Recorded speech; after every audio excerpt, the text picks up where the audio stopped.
Do you ever look in the mirror and look at your tongue with this weird tongue coat and wonder what actually is on my tongue? Well, tongue diagnosis goes back several hundred years in traditional Chinese medicine, but the kind of specialized tongue diagnosis that you see today actually has very clear principles for what is on your tongue, why is it on your tongue, as well as what is the actual tongue body, color, and shape even indicate, potentially, about your internal organ function, especially your digestion. Hey guys, I'm Dr. Alex Heyne, board licensed doctor of acupuncture and traditional Chinese medicine, and author of the health book, Master the Day. So, let's jump in. So when it comes to tongue diagnosis in traditional Chinese medicine, in general, the tongue is used to assess a few key things. Overall, it's a look at the person's general health because of the tongue's shape or color, coating, and even movement. Originally, the tongue was believed to reflect the state of the internal organs in general, but especially the digestive system. The tongue indicates, first of all, the digestive health. So typically when people are eating a really heavy diet, like a standard American diet, the tongue coat generally gets pretty nasty. And what we say is that's due to effectively damp heat.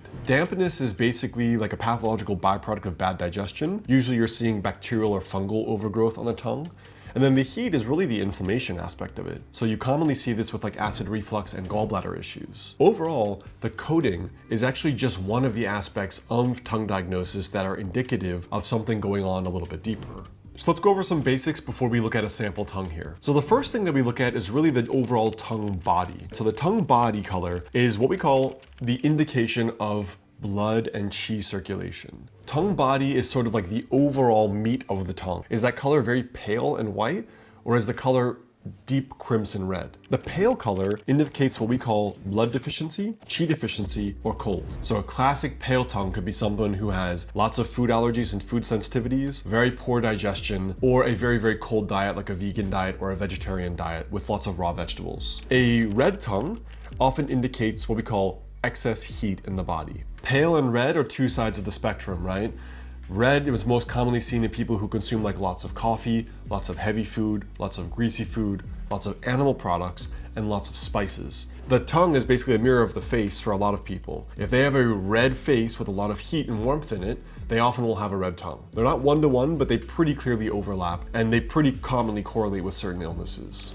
Now, a more purple tongue, or bluish, is something that we call blood stasis or poor circulation. You could almost view the tongue as a mirror of like someone who has Raynaud's, where they have bluish, purple fingertips, or someone who's losing circulation in their feet due to diabetes, for example. This kind of thing, the concept is called blood stasis in traditional Chinese medicine. Now, the second thing is what we call the tongue shape. If you imagine the tongue body, it's like the meat of it. The tongue shape is sort of the actual outline of the tongue. Is it long and thin? Is it fat?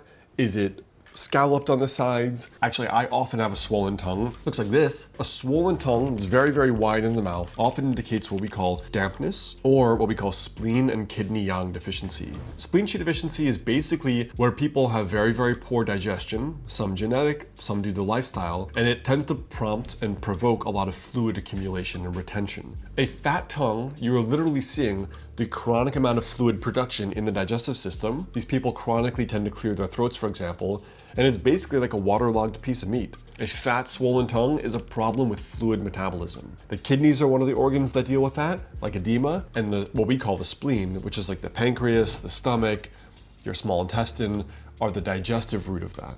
Secondarily, a swollen tongue you will often see scalloped marks. Literally, it's because the tongue is sitting there. It is so fat that it is pressing against the teeth, and like a waterlogged piece of meat, it is adjusting to the shape of the teeth.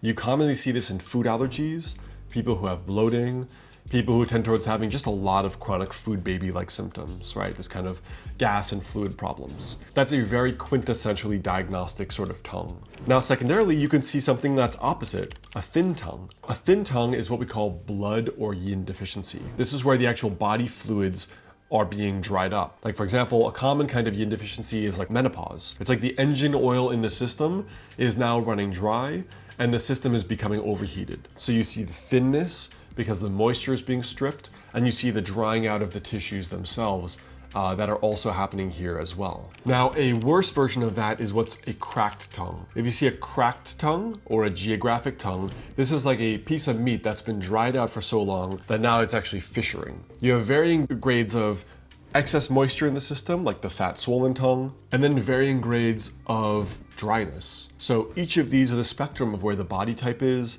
what the digestive system is like, and also their just genetic inborn constitution here. So take a look at this tongue here. When you look at it, let's take it from the top with what we discussed. The first thing is just the tongue body color. So the tongue body color here is obviously on the paler side, right? If you imagine like a color palette, is this closer to white, gray, or closer to crimson red? Obviously, it's closer to the white and the gray. White color is what we call deficiency and what we call cold. It's an underfunctioning of the system, and it's typically, in this case, we know the woman is vegetarian. She eats what we call a cooler temperature diet. So overall pale, which means her diet is primarily on the cooler side, which is generally a healthier diet overall by far. Then we also see there's a little bit of scalloping on the sides there, right? Can you see that? Like very, very gentle scalloping that's going on. And that scalloping, again, is what we call due to spleen qi deficiency. So this is often someone who has excessive fluid retention due to either a too cold or sweet diet. Cold is like lots of raw smoothies and green juices. Sweet would be like lots of actual sweets and sugar. Or it can be someone who just genetically has very weak digestion. And so throughout their life, they've often complained of bloating and gas and loose stools and that kind of thing as well. So the scalloping here is a manifestation of typically of what we see with food allergies. This tongue overall, pretty unremarkable. It's not like a horrendous tongue to look at. It's not very pathological. It's not very indicative of much. Probably has some degree of digestive problems, not major ones. She probably eats an overall pretty healthy and clean diet, tongue color to be equal. And that's sort of an overview of body and color and shape and the zones of the tongues. Now, tongue diagnosis is just one of the key diagnostic principles in traditional Chinese medicine.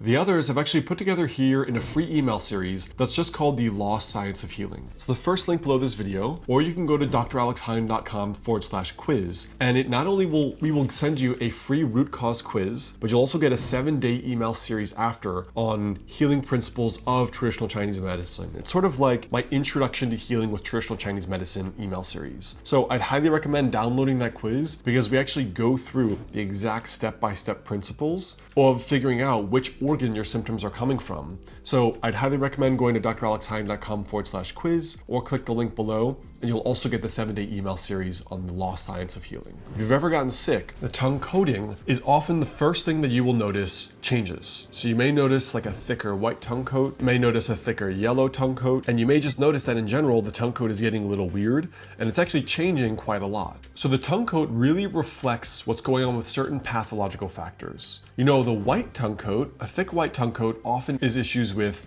bacterial and fungal overgrowth, like oral thrush or candida. So that is something that can happen as well on the tongue, and it is very obvious and very specific. You may also notice it just from bacterial overgrowth or just dead cells. Like for example, sometimes when you get a cold, you will notice a cold or a viral infection, a pretty distinct tongue coat that's going on in your mouth. That's resulting from the current infection. So the white tongue coat, we say, is due to cold and damp, and the yellow tongue coat is what we call from damp heat. Damp heat is often what you see, like for example, with upper GI issues like acid reflux. This is when there's both a bacterial issue going on, gut dysbiosis, chronic stomach issues, as well as an inflammatory aspect with heat. When there's the heat aspect, you tend to see more yellow and more redness, either both in the complexion as well as in the tongue. And this is honestly a pretty good indicator that there is high cholesterol, they're moving towards high blood pressure, and so on. So this is an overview of tongue diagnosis, what it means and what it looks like.